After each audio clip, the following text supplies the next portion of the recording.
ಸೂರ್ಯಕಾಂತಿ. ನನಗ್ ಗೊತ್ತು, ಬೇಕು ಅಂತಾನೆ ಯಾರೋ ಏನೋ ಮಾಡಿಸಿದ್ದಾರೆ. ಯಾರೋ ಏನೋ ಮಾಡಿಸಿದ್ದಾರೆ ಅಂತಂದ್ರೆ ಏನ್ ಅರ್ಥ? ಯಾರು ಅಂತ ಗೊತ್ತಿದ್ರೆ ಹೇಳು. ಅದ್ ಬಿಟ್ಟು ಯಾರೋ ಏನೋ ಮಾಡಿಸಿದ್ದಾರೆ ಅಂತಂದ್ರೆ ಯಾರಿಂದ ಹುಡ್ಕೋದು, ಎಲ್ಲಿಂದ ಹುಡ್ಕೋದು? ಹೆತ್ತರಳಿನ ಸಂಕಟ ನಿನ್ಗೆ ಅರ್ಥ ಆಗಲ್ಲ ರೇಣುಕಾ. ಹೌದು, ನೀನೊಬ್ಳೆ ಮಕ್ಕಳನ್ನ ಹೆತ್ತಿರೋದು, ಸಾಕಿರೋದು. ನಾವ್ಯಾರು ಮಕ್ಕಳನ್ನ ನೋಡಿಲ್ಲ, ಸಾಕೇ ಇಲ್ಲ. ಯಾಕೆ ನೀವಿಬ್ರು ಈ ರೀತಿ ಜಗಳ ಮಾಡ್ತಾ ಇದ್ದೀರಾ? ಮುಂದೆ ಏನು ಮಾಡಬೇಕು ಅನ್ನೋದ್ರ ಬಗ್ಗೆ ಯೋಚನೆ ಮಾಡಿ. ಸತ್ತಿರೋ ದೇಹ ನಮ್ಮ ಸತ್ತಿನ ದೇಹ ಆದ್ರೆ ಅದು ನಮಗೆ ಸೂತಕ. ಅದು ಕಳೆಯವರೆಗೂ ಮದುವೆ ಮಾಡಕ್ಕಾಗಲ್ಲ.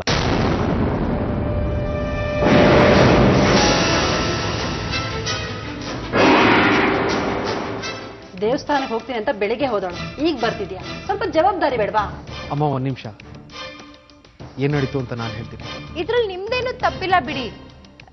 ನಿಮ್ಮನ್ ಕೇಳೋ ಹಕ್ಕೂನು ನಮ್ಗಿಲ್ಲ. ನಮ್ ಕಾಂತಿಗ್ ಬುದ್ಧಿ ಇರ್ಬೇಕಿತ್ತು. ಯಾರೋ ಕರೆದ್ರು ಅಂದಿದ ತಕ್ಷಣ ಹೋಗೋದು ಒಳ್ಳೆ ಅಭ್ಯಾಸ ಅಲ್ಲ ಅಂತ ಇವಳು ಗೊತ್ತಿರ್ಬೇಕಿತ್ತು. ಅದಕ್ಕೆ ಬಾಯಿ ಬಂದಾಗ ಮಾತಾಡ್ಬೇಡಿ. ಯಾವತ್ತೇ ಹೊರಕೊಟ್ರು ಏನಾದ್ರೂ ಒಂದ್ಕೊಂಡ್ ಮಾತಾಡ್ತಾನೆ ಇರ್ತೀರಾ. ಈಗ ಅದನ್ನೇ ಹೇಳ್ಬೇಡಿ. ನೀವು ಅಲ್ಲೇನ್ ನಡೀತು ಅಂತ ನಿಮಗೆ ಗೊತ್ತಾ?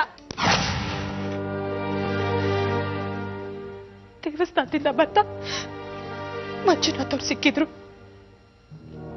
ಹಾಗೆ ಮಾತಾಡ್ತಿರ್ಬೇಕಾದ್ರೆ ಅವ್ರಿಗೊಂದು ಫೋನ್ ಬಂದಿತ್ತು. ಫೋನ್ ಮಾಡಿದ್ದು ಪೊಲೀಸ್ನವರು. ಯಾವುದು ಶವ ಸಿಕ್ಕಿದೆ ಅಂದ್ರು. ಸತ್ಯಂದ ಇರ್ಬೋದು ಅಂತಾನು ಅಂದ್ರು. ಹೋಗ್ ನೋಡಿದ್ರೆ ಸತ್ಯ ಹಾಕೊಂಡಿದ್ದ ಬಟ್ಟೆ ಅವ್ರದೇ ವಾಚ, ಅವ್ರದೇ ಉಂಗ್ರ. ಸತ್ಯ ಸತ್ ಹೋದ್ರು, ಸತ್ಯ ಹೊರಟೋದ್ರು. ಅದಕ್ಕೆ ಹೋಗಿದ್ದೆ ನಾನು. ಕೊನೆ ಸಲ ಅವ್ರ ಮುಖ ನೋಡ್ಕೊಂಡ್ ಬರೋಣ ಅಂತ. ಶರಣ, ಅಲ್ಲಿ ಸಿಕ್ಕಿರೋ ದೇಹ ಸತ್ಯಣ್ಣಂದೆ ಅಂತ ಹೇಳ್ತೀಯ? ನನ್ಗಂತೂ ನಂಬಿಕೆ ಬರ್ತಿಲ್ಲ.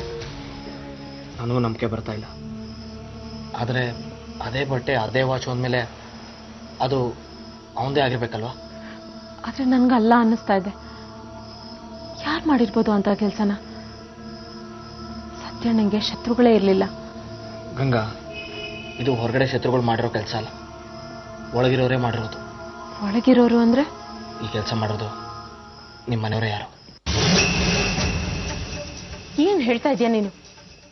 ಯಾರಾದ್ರೂ ಕೇಳಿಸ್ಕೊಂಡ್ರೆ ನಿನ್ನ ಓದೋಡಿಸ್ತಾರೆ ಅಲ್ವೋ? ನಮ್ಮನೆಯವ್ರು ಯಾಕೆ ಕೆಲಸ ಮಾಡ್ತಾರೆ? ಯಾಕೆ ಅಂತ ಗೊತ್ತಿಲ್ಲ, ಆದ್ರೆ ಇದನ್ನ ಮಾಡಿರೋದು ನಿಮ್ಮ ಮನೆಯವರೇ. ಸತ್ಯ ಸತ್ಯ ಅಂತ ಯಾಕೆ ಜಪ ಮಾಡ್ತೀಯಾ? ಅವನು ಬೇಡ ಅಂತ ಅವತ್ತೇ ತೀರ್ಮಾನ ಆಗಿದೆ ತಾನೆ.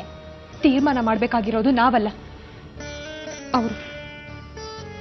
ತಮ್ಮಗ ಬರ್ಲಿಲ್ಲ ಅನ್ನೋ ಕಾರಣಕ್ಕೆ ಇನ್ನೊಬ್ರು ಕಟ್ಟೋದಕ್ಕೆ ನೋಡಿದ್ರೆ ಹೊರತು ಅದೇನು ಜಾತಕ ಹೊಂದಿಸಿ ಮಾಡ್ತಾ ಇರೋ ಮದ್ವೆ ಅಲ್ವಲ್ಲ. ನೋಡಿದ್ರಾತೆ, ಮಂಜುನಾಥನ್ ಜೊತೆ ಮದ್ವೆ ಗೊತ್ತಾಗಿದ್ರು ಸತ್ಯ ಸತ್ಯ ಅವಳೇನಾದ್ರೂ ಅಂತಾಳೆ. ನಿನ್ಗೇನೆ ಸಂಕಟ? ಬಾಯಿ ಮುಚ್ಕೊಂಡು ತೆಪ್ಪಕ್ ಬಿದ್ದಿರು. ಯಾಕೆ ಬಿದ್ದಿರ್ಬೇಕು? ನಾನೇನ್ ಬಿಟ್ಟಿ ಬಿದ್ದಿದ್ದೀನ? ನಾನು ಈ ಮನೆ ಸೊಸೆ. ಸೊಸೆ ಸೊಸೆ ತರ ಇದ್ರೆ ಚಂದ, ಬ್ರಹ್ಮರಾಕ್ಷಸ ತರ ಆಡ್ಬಾರ್ದು. ಸೊಸೆನ ಹೇಗ್ ನೋಡ್ಕೋಬೇಕು ಅಂತ ನಿಮಗೆ ಗೊತ್ತಿಲ್ಲ.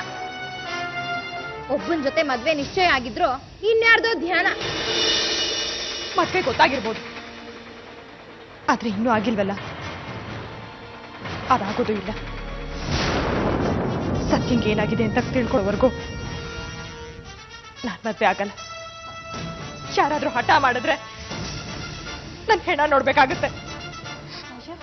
ನಾನು ಅವತ್ತೇ ಹೇಳಿಲ್ವಾ ಪೋಸ್ಟ್ ಮಾರ್ಟಮ್ ರಿಪೋರ್ಟ್ ಬರಬೇಕು ಅಂತ? ಒಂದ್ ವೇಳೆ ಪೋಸ್ಟ್ ಮಾರ್ಟಮ್ ರಿಪೋರ್ಟ್ ಬಂತನು ಅಂತ ಇಟ್ಕೊಳ್ಳಿ, ಅದರಿಂದ ಏನ್ ಮಹಾ ಗೊತ್ತಾಗ್ಬಿಡುತ್ತೆ. ಅವನು ಯಾವಾಗ ಸತ್ತ, ಹೇಗ್ ಸತ್ತ ಅಂತ ಗೊತ್ತಾಗುತ್ತೆ ಹೊರತು ಅವನು ನಿಮ್ಮ ಮನೆ ಹುಡುಗನು ಅಲ್ವ ಅಂತ ಯಾವನು ಹೇಳಕ್ಕಾಗೋದಿಲ್ಲ. ಅವನನ್ನ ನನ್ನ ಮಗನ ತರ ನಾನು ಸಾಕಿದ್ದೀನಿ. ಅವನ್ನೆಲ್ಲ ಅಂತ ಒಪ್ಕೊಳ್ಳೋಕೆ ನನ್ನ ಮನಸ್ಸಾಗ್ತಾ ಇಲ್ಲ. ಹೀಗಂದ್ಬಿಟ್ರೆ ಹೇಗೆ? ನಮ್ಮ ಕಷ್ಟ ಹೇಳಿ, ನಾವು ಬಾಡಿನ ಐಡೆಂಟಿಫೈ ಮಾಡಲೇಬೇಕು, ಅದು ನಿಮ್ಮ ಹುಡುಗುಂದೆ ಅಂತ.